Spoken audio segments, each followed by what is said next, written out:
如果有一间比市价便宜很多的房子，但你不能够事先看房，也不能够确定能不能够马上入住，你会愿意赌赌看吗？今天就让我们一起来聊聊法拍屋吧。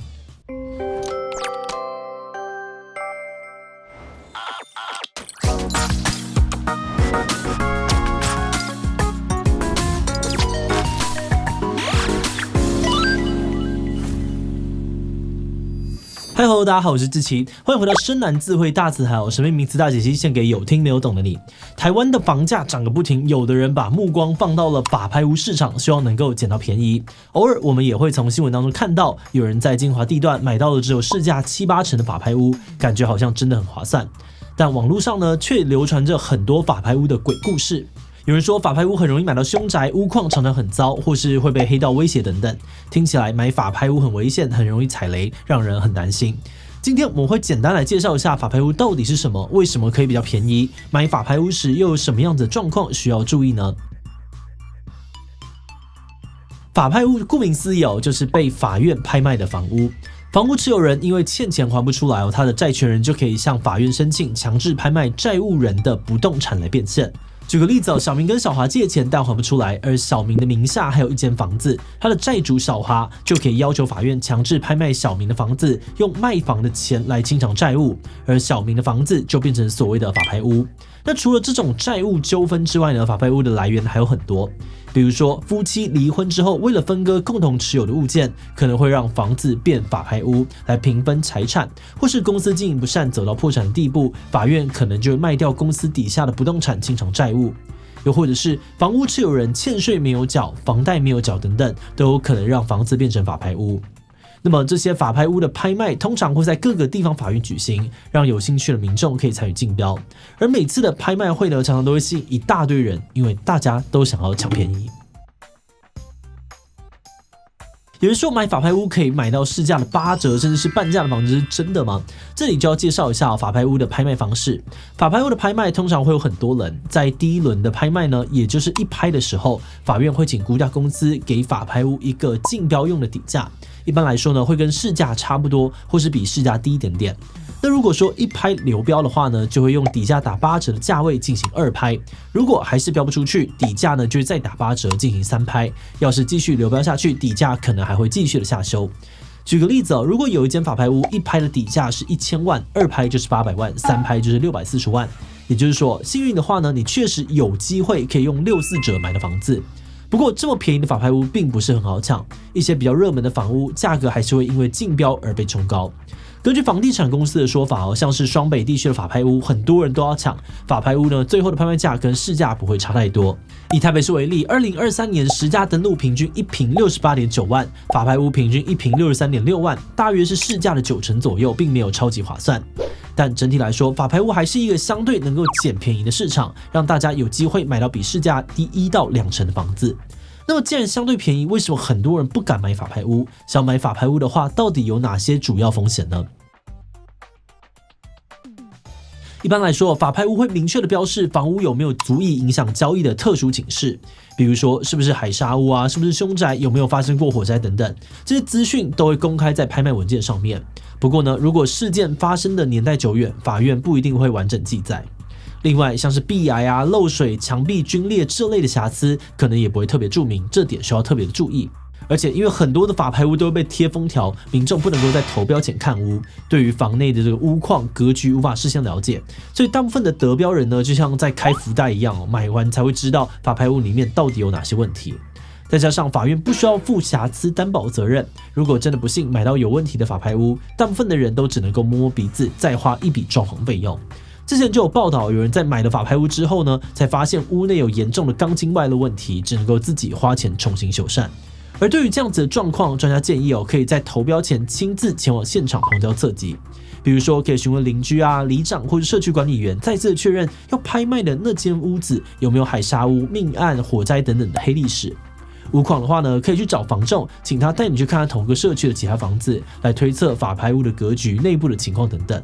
另外，在投标前呢，跟法务部申请阅览查封笔录非常的重要。书记官呢，在查封法拍屋的时候，会写一份详细的笔录，呈现房子的使用状况、产权状况、租赁条件等等，甚至呢，还有屋内布置的情况的图画或者相片，比公告更加详细。以上这些做法都可以降低风险，避免自己一不小心就买到了烂房子。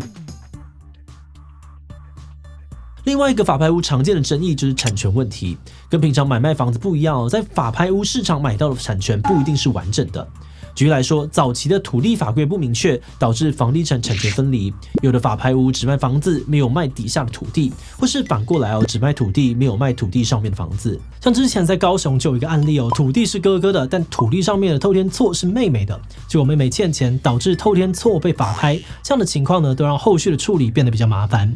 而另外还有一些产权纠纷，像是法拍的土地可能是多人共同持有，那这样你拍到的产权可能是整个土地的1/3、1/5，不会是完整的。如果搞不清楚就投标，很容易损失惨重。那专家表示对于比较没有相关背景的民众来说呢，确实会觉得法拍屋产权很乱很不清楚。但其实政府有公开的内容，还算蛮明确的，只是要花一些时间研究，才能够了解产权涵盖的范围。像是台湾的不动产都会登记在地政机关，所以呢，民众在投标之前跟地政机关申请阅览土地以及建物誊本非常的重要。这份土地跟建物誊本呢，就像是房屋的身份证一样，会明确的标示权利范围有多少，有没有被拿去抵押，抵押给几个人等等。看完了誊本，才能够对产权状况更清楚，也更不容易踩雷。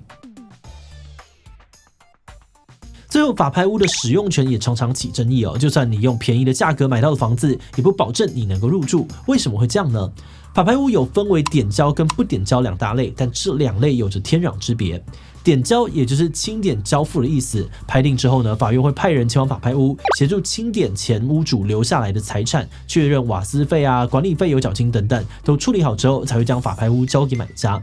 那如果是不点交的话，代表房屋可能还没有解决使用权的问题。比如说，房子有代租约，在被查封之前呢，就已经有出租给别人，那后来得标的人可能就需要自己想办法拿回房屋的使用权。但这个状况通常有点麻烦，因为法律为了保障租客的权利，有规定买卖不破租赁，所以就算房子卖给其他人只要租约还在，也符合政府的规定，租客也有权继续的住下去。那么得标的人呢，就需要跟原本的租客协商，看是要哪个时候才能够搬走，或者什么条件才愿意搬走。而且最棘手的状况呢，就是遇到海蟑螂。有的人明明没有租约，或是租约到期，还是故意赖着不走；而少数的不孝人士呢，还会刻意的挑选即将被法拍的房子，钻法律漏洞来霸占房屋。这些人呢，会跟买到法拍屋的新屋主勒索高额的搬迁费，有的海蟑螂呢，还会威胁不给钱就捣蛋。虽然说现在的法规比较完善，海蟑螂没有以前那么多，但很多专家还是会建议，可以的话呢，选择有点交的法拍屋，相对有保障很多。或者是可以在投标之前详阅法拍屋公告上面的查封笔录，确认目前的使用状况。就算是不点交的物件，处理难度呢也会有很大的差别，有些可能真的麻烦要拖很久，但有些可能可以透过简单的诉讼把不点交转成点交。那假设买完法拍屋才遇到了海蟑螂，那么一般来说就会有两种做法，一个是透过协调的方式试着沟通，与对方讨论出一个你觉得合理的搬迁费；另外一个如果协调不太顺利，就是走法律程序来维护自己的权益了。除了以上讲到的风险之外呢，想买法拍屋还有很多的眉眉角角要注意。比如说投标时需要的保证金，大约需要底价的20%左右，也就是说呢，底价1000万的房屋，投标者可能就需要准备200万的保证金才能够参与投标。如果顺利得标，也要在短短的7天内付清所有的尾款。如果付不出来的话呢，保证金可能就会被没收，对于财务能力有一定的考验。而这些流程都跟一般买房状况差很多，需要特别的注意。整体来说，法拍屋确实是房屋市场上面相对便宜的选择，但同时它的专业门槛比较高，风险也比较多，需要花时间好好做功课。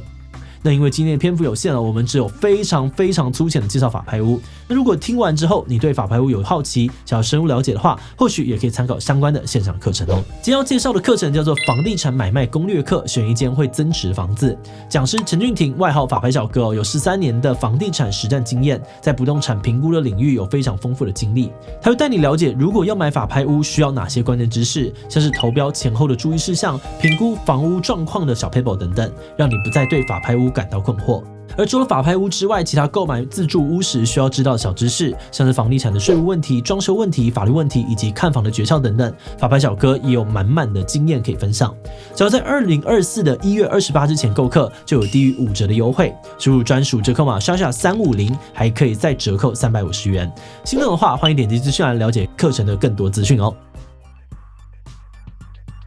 我们看完资料之后呢，觉得法拍屋之所以看起来这么可怕，主要是因为它跟一般民众之间存在着巨大的资讯落差。很多资讯呢，在投标前都是不够清楚的，像是屋内的状况没有完整呈现，产权复杂性偏高，不容易理解等等，都让一般人雾里看花。久而久之买法拍屋呢就会变得像一场赌博，大家买下去才知道自己是赚是赔。一般人就算知道法拍屋相对便宜，也会因为害怕买到烂房，不敢碰这一块。而法拍屋市场呢，也就剩下财力雄厚的投资客敢参与竞争。